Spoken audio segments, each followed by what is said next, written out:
Bilis ang luto. Ah,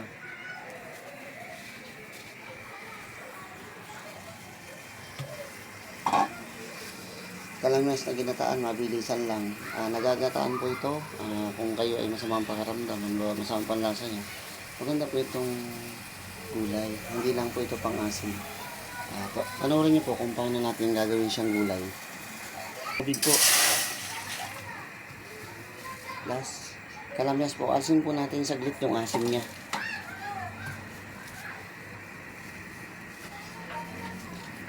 Ako bitin mo. Game.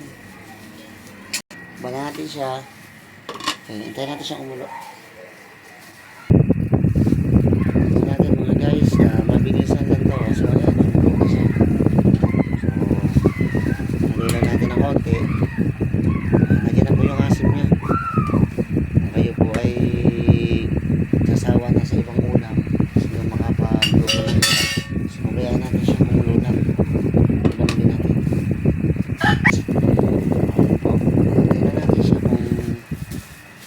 Kalamyas niya ay medyo natanggal na yung asin. Yan natin po siya. Okay na po, medyo lumambot na siya. So ang asin po niyan ay nandito na. So tapon natin itong sabaw po niya. So tapon natin. Tapon. So yan. Sige na. Okay na. Ito po yung gata. Muli natin isalang siya. Puro po yan. So yan. Puro po talaga yan. Yung mga nagsasawa sa ulam, na iba.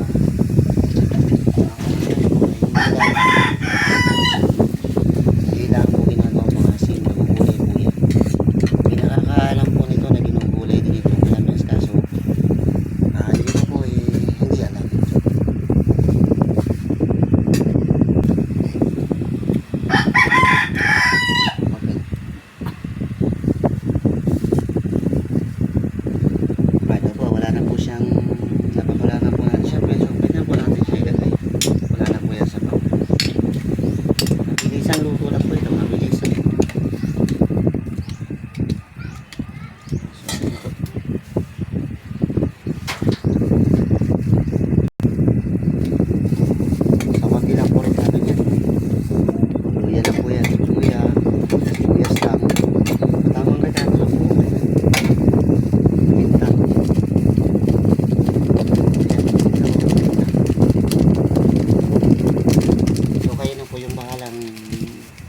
Kung anong isasawin nyo, kung hipon, pusit, o sardinas.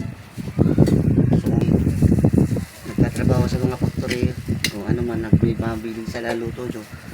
So, kung gusto mahilig kayo sa manghang, pwede po kayo maglawak ng mega. Diretso nyo na po yan. Ayun na po siya. So, mix lang natin siya. Pwede pong ilahok dito ay pusit, hipon, o di kaya po karne. Pwede rin po. Kayo po kung anong gusto nyong ilalahok nyo. Na-trip nyong ilahok. Mabilisang luto lang po yan. So, bitchin po, dyan ng konti lang.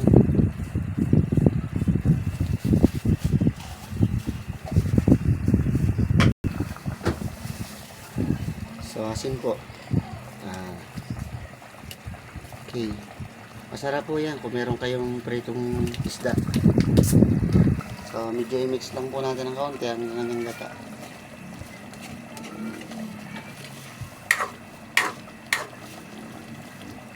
So, ayan po.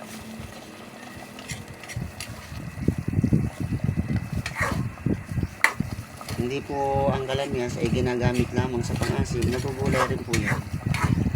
Kung medyo gusto nyo siyang sahugan ng ibang pang gulay, pwede rin po. Pero mas maganda po ito puro. O di kaya pwede po nung ilahok dito. Alamang, taba ng baboy, o pusit, or alimasag. Kung anong trip ninyong ilahok, pwede po. Sinampol ko lang po ang sardinas dahil kung ano lang kasi ang meron sa mabilisang luto. Kung natin ang kaunting suka kung gusto nyo para kung mabubukasan niya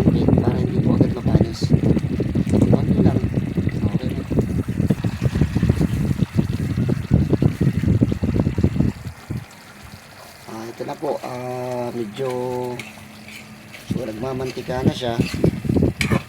Kung mahilig po kayo sa nagmamantika, medyo patagal-tagalin niyo po yung inyong pagluluto. Hindi lang akong kahaluin kasi para buo lang siya. So, tikman ko lang po, okay na to. Yung ating gulay na kalamyas. So, maglagay na tayo.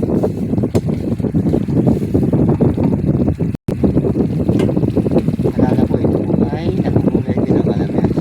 So, konti lang ang regalo nyo. Okay na. Mabilisan. Swabe na. Konti ang regalo. Meron na kayong gulay na kalamyas. Ito po yung finished product ng gulay na kalamyas. Kung meron po kayong prito, so meron kayong prito, so ito po yung sardinas. Ito po yung kalamyas. So may asim po siya pero hindi masyado, konti lang. Ayan po. Purong gata lang. Mabilis ang luto lang po yan. Pwede pong lahukan ng pusit. O, kahit ano na po. Okay po. Maraming po salamat sa inyong panonood. Next video na lang po ulit tayo.